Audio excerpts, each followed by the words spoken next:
us to look just for a very short time at the subject of evangelism being about the journey.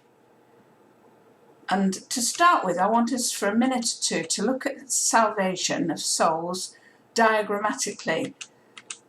So you'll see here that there's an oval or a circle, and then we're going to put in people, but they're going to be represented as letters of the alphabet. So there's A, B, C, D, and E.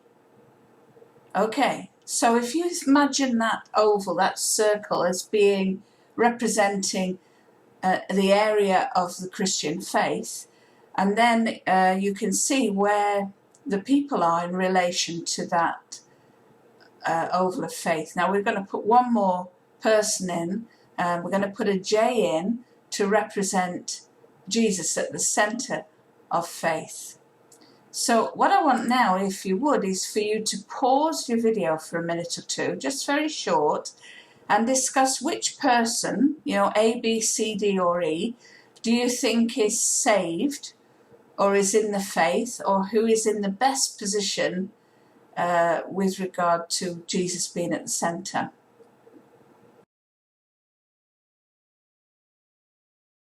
Okay, how did you get on? Have you discussed it? And which ones do you think were doing okay, and who did you think was not doing okay?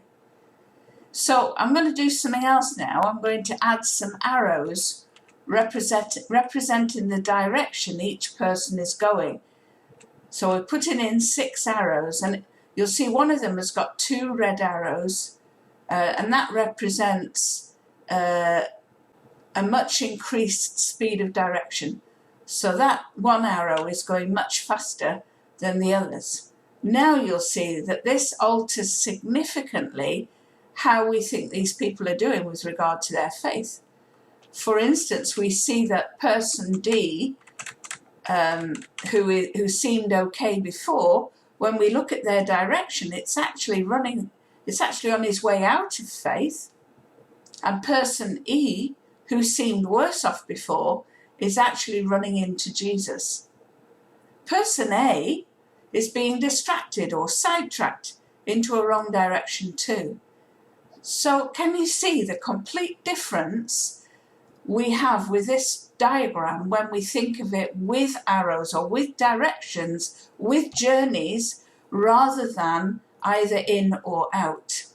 And that's what this diagram is intended to demonstrate, that the journey a person travels is as important as the first decision they make for Christ. I wonder how you see the Christian life, and in particular evangelism. Traditionally, we have seen it as in or out. Well, I certainly saw it as in or out, that my job was to get someone to make the decision to be a Christian. And once I'd done that, really, my work was done as a winner of souls. But we need to see evangelism as a process.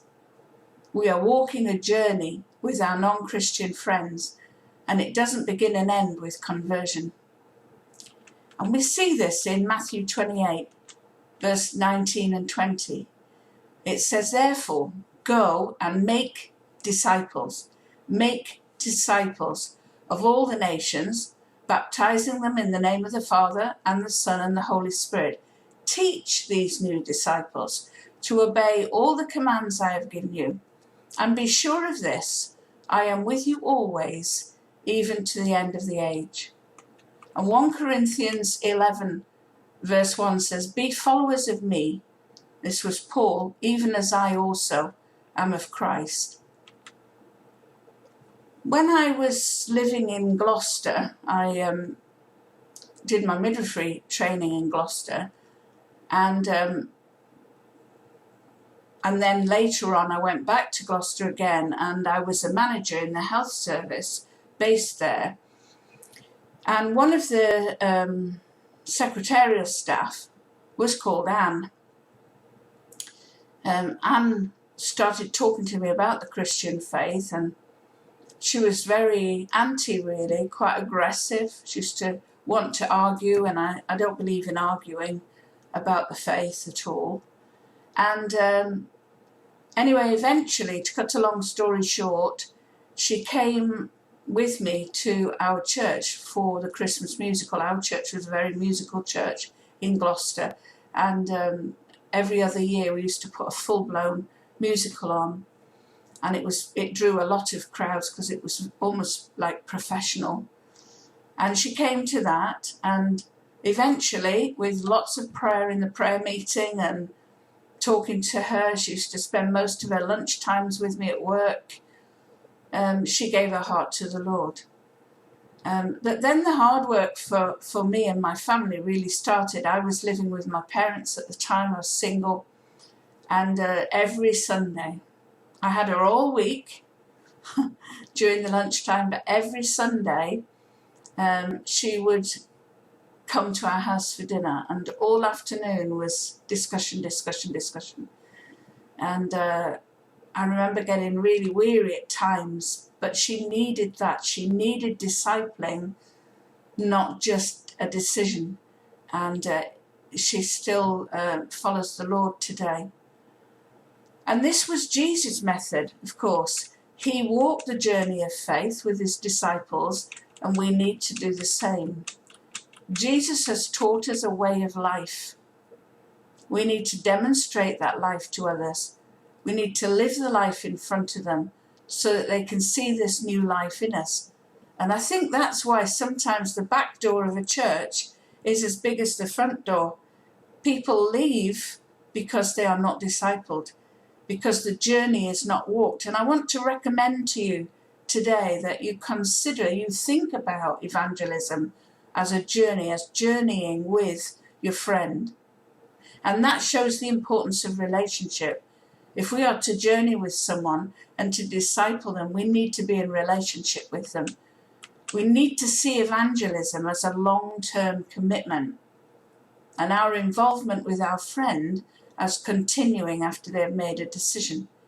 Now, I'm not saying there isn't a place for door-to-door work or street work, open airs, all that sort of thing, but the majority of people will be won through friendship evangelism, through walking the walk with them even after the decision. And that means there's a cost if we want to see folks saved. I also believe that that journey before they ever make the decision is really important. We need to spend time with the people who aren't Christians and get to know them. And those of you who are doing this and successfully, more successfully than me probably, winning people to Jesus, will know the importance of journeying with someone. So in closing then, evangelism is a journey, not just an event. God bless you.